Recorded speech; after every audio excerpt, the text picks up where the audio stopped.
Bonjour, c'est le chronologiste. Aujourd'hui, nous allons parler dans cette vidéo d'un sujet qui tue. Quel est le point commun entre Jeanne d'Arc, Robespierre, Saddam Hussein et Oldelaf? A priori, aucun. Et pourtant...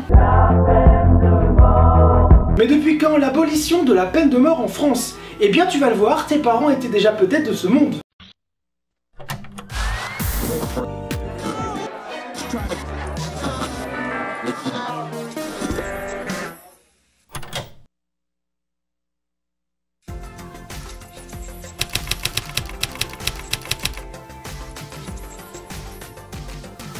La peine de mort, ce n'est pas nouveau. Elle apparaissait déjà dans un texte regroupant les lois babyloniennes, le code de Hammurabi, qui remonte à 1750 avant Jésus-Christ. Alors on ne va pas se le cacher, c'est une peine radicale qui a pourtant été mise en place durant des siècles en France avant d'être stoppée.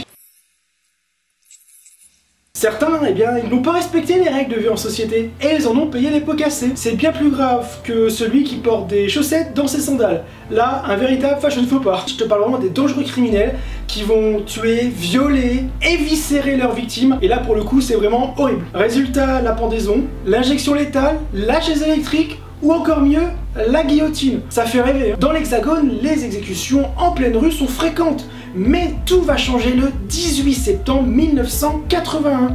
La peine de mort, c'est terminé. Au revoir. C'est sous l'impulsion de Robert Badinter, le ministre de la Justice sous François Mitterrand, que la guillotine rentre au musée. Et bien aujourd'hui, la guillotine, elle a totalement disparu. Néanmoins, si tu fais ton pèlerinage à Paris notamment, eh bien tu pourrais retrouver quelques vestiges. À l'intersection de la rue de la Croix-Faubin et de la rue de la Roquette, il y a encore des traces sur le sol. Mais avant cela, des têtes sont tombées et la dernière chute le 10 septembre 1977. Bonjour, je suis heureux de vous retrouver fidèle au rendez-vous. Il est 4h40 en ce samedi. Après une dernière cigarette, Hamida Djandoubi, un jeune Tunisien âgé de 27 ans, avance dans le couloir de la mort. Une photo restera gravée dans toutes les mémoires. Le regard vide, il est accompagné d'un policier. L'ancien salarié d'une pépinière sera guillotiné à la prison des Baumettes de Marseille par le bourreau Marcel Chevalier qui lui fera tomber la lame sur son cou. Sa tête ne subira plus le temps qui passe de son vivant. 12 jours plus tard, il aurait dû fêter son 28e anniversaire. Accusé de proxénétisme, de viol, de torture et d'homicide, il avait été condamné quelque temps plus tôt, le 25 février 1977, pour l'assassinat de sa compagne Elisabeth Bousquet. Il restera ainsi le dernier exécuté de cette manière en France et en Europe occidentale. Quant aux autres condamnés à mort, ils échapperont de justesse à la peine capitale. Au total, ce sont plus de 20 000 personnes qui décéderont de cette manière dans l'Hexagone. Malgré tout, il faudra attendre la fin des années 90 pour que l'opinion publique soit en accord avec la fin de la peine de mort. En 1998, alors que tous les Français se déhanchent sur le titre Samba de Janeiro après la victoire des Bleus,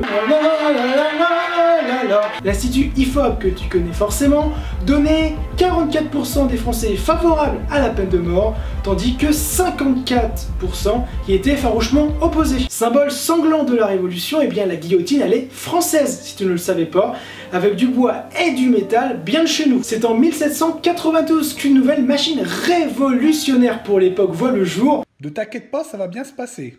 Elle est issue des techniques de décapitation, c'est la guillotine. Merci Joseph pour ton invention, mais quand on y pense, ce n'était pas très joli tout ça, puisque c'était un homme politique, mais aussi un médecin. Cet outil à la lame aiguisée au couteau. Je suis sûr que t'as kiffé le jeu de mots.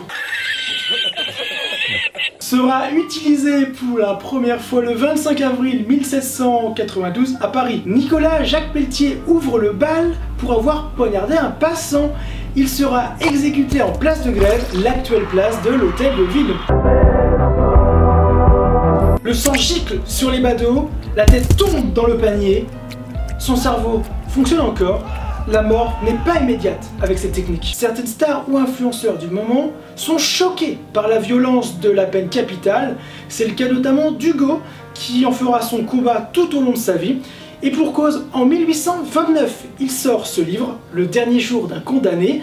Âgé d'une dizaine d'années, le petit Victor avait assisté à l'un de ces spectacles macabres en place publique en Espagne. Pour le condamné timide, trop fier de ce qu'il a fait ou gêné, eh bien c'est trop tard, il fait face à la foule. Wesh gros, espèce de bâtard, t'as merdé, aurait dit un enfant lors de l'une de ses séances. Trop tard pour lui, dans quelques secondes, il sera au pied du mur, la tête raide, traversée par 2 balles. Le 24 juin 1939, le gouvernement arrête les exécutions sur la place publique. Elles auront désormais lieu dans l'intimité des prisons. L'homme fait face à son destin et à ses actes. Fin du spectacle. Avant ou après l'abolition de la peine de mort, les avis dans l'opinion publique ont toujours divergé entre les pros qui voulaient la voir se poursuivre et ceux qui voulaient la voir reléguée au livre d'histoire. En 2015, 52% des sondés sont en faveur de la peine de mort selon un sondage d'Ipsos Soprasteria. La courbe, tu l'auras remarqué, semble s'inverser pour le meilleur ou pour le pire. Alors comme tu peux le constater, la peine de mort elle a été abolie dans plusieurs pays du monde, c'est le cas en France notamment comme tu as pu le voir, mais malgré tout elle est toujours en place dans de nombreux pays, c'est le cas des États-Unis, de l'Afrique, de l'Inde, du Japon ou encore de la Chine. D'après Amnesty International, c'est près de 700 personnes qui ont été exécutées en 2018, mais ce chiffre ne reflète pas vraiment la réalité puisque les milliers de personnes qui ont été exécutées en Chine ne sont pas comptabilisées, les chiffres étant secrets. Mais tu me diras, la Chine et la transparence, ça fait 2. Très souvent, ce sont les criminels au lourd casier judiciaire qui écopent de l'échafaud, mais tu vas le voir, même au XXIe siècle, ce n'est pas le cas partout, puisque des personnes beaucoup moins dangereuses comme les homosexuels ou les lanceurs d'alerte peuvent sentir la corde à leur cou. On arrive donc au terme de cette vidéo, mais avant, attention, tu peux la partager, tu peux me laisser un pouce bleu vers le haut pour me gracier, et tu peux également t'abonner. C'était le chronologiste, à très vite. La peine de mort, la peine de mort.